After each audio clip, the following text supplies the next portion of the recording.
Language comprehension का concept इस video में हम इजी वे में देखेंगे।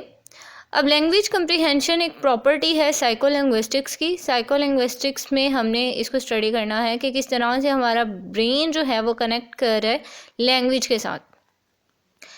अब देखिए, आपने इसमें मीनिंग जो है वो देखना होता है कि ब्रेन किस तरह से मीनिंग गेन कर रहा है, डिराइव कर रहा है, स्पोकन में से, रिटन में से, या साइन लैंग्वेज के थ्रू। अब स्पोकन के थ्रू भी एक पर्सन बोल रहा है आपके सामने, बातें कर रहे हैं आपसे, तो ऑब्वियसली आपको उसकी बातों की समझ आ रही है, उसकी मीनिंग की समझ आ रही है, आपको उसके वर्ड्स की समझ आ रही है, और इसमें आप कोई स्ट्रगल भी नहीं कर रहे। मतलब आराम से आप बैठे हैं और आपका माइंड जो है उसकी सारी बातों को कैप्चर करता जा रहा है और समझता जा रहा है। तो वो क्या है? Language comprehension. अगर कोई पर्सन लिख के आपको लेटर लिख रहा है या कोई लिखी हुई चीज़ आप पढ़ रहे हैं, तो इट्स मीन कि आपका ब्रेन उसको प्रोसेस कर रहा है, उसका आपका ब्रेन उसको समझ रहा है, उसके अंदर इतनी कैपेसिटी, इतनी स्किल्स हैं कि वो उसको कवर कर सके या उसको समझ सके। इसी तरह साइन लैंग्वेज मीन्स कि कोई आपको जेस्चर्स के थ्रू या कोई अपना इस तरह का एक्शन दिखा रहा है, अपना नॉन वर्बली आपके साथ कम्युनिकेट कर रहा है, तो आपको उसके थ्रू भी समझ आ रही है। तो आपका ब्रेन जो है वो उन सारी चीज़ों को क्या कर रहा है? समझ रहा है, उसके अंदर वो सारी चीज़ें जो हैं कैप्चर हो रही हैं। वो जो कैप्चराइजेशन है उसको हम कहेंगे लैंग्वेज कम्प्रीहेंशन। अब देखिए, इसका बहुत ही इजी सा कंसेप्ट था साइन लैंग्वेज के थ्रू कि अब ज़रूरी नहीं कि अगर आपने किसी पर्सन के साथ कम्युनिकेट करना है तो उसके लिए आपको उसकी लैंग्वेज भी आ जाए।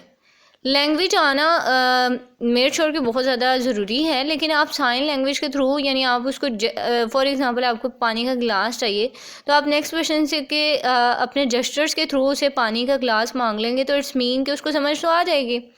बेशक उसे आपकी लैंग्वेज नहीं आती, लेकिन आपके ने जो उसे साइन दिया है उससे के थ्रू उसे समझ आ गई है और उसने आपको वो ग्लास पकड़ा दिया। तो ये भी था कि उसके ब्रेन ने इस चीज़ को मतलब समझा है, कम्प्रीहेंस किया है, और उसके बाद आपको रिस्पॉन्ड किया।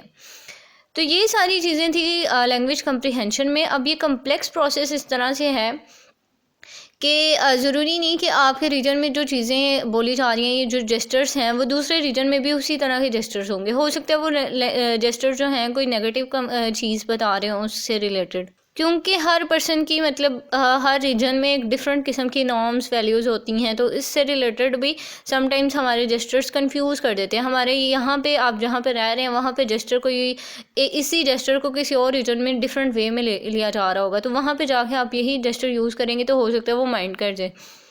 तो ये चीज़ भी है, इस तरह से भी आप कह सकते हैं कम्प्लेक्स प्रोसेस है। और बाकी यही था कि मतलब ह्यूमन जो हैं वो एफर्टलेसली इन सारी चीज़ों को पिक कर लेते हैं और उन्हें इसके लिए कोई एफ़र्ट नहीं करनी पड़ती, और उन्होंने समझना क्या होता है, स्पोकन, रिटन और साइन लैंग्वेज को उन्होंने प्रोसेस करना होता है। बहुत ही ईजी सा कंसेप्ट था। आई होप कि आपको इसमें कोई एम्बिग्युइटी नहीं होगी। अगर आपको कोई कंसेप्ट या कुछ भी आप शेयर करना चाहते हैं या कुछ पूछना चाहते हैं तो आप मुझे कमेंट सेक्शन में बताएं। And thank you so much for watching.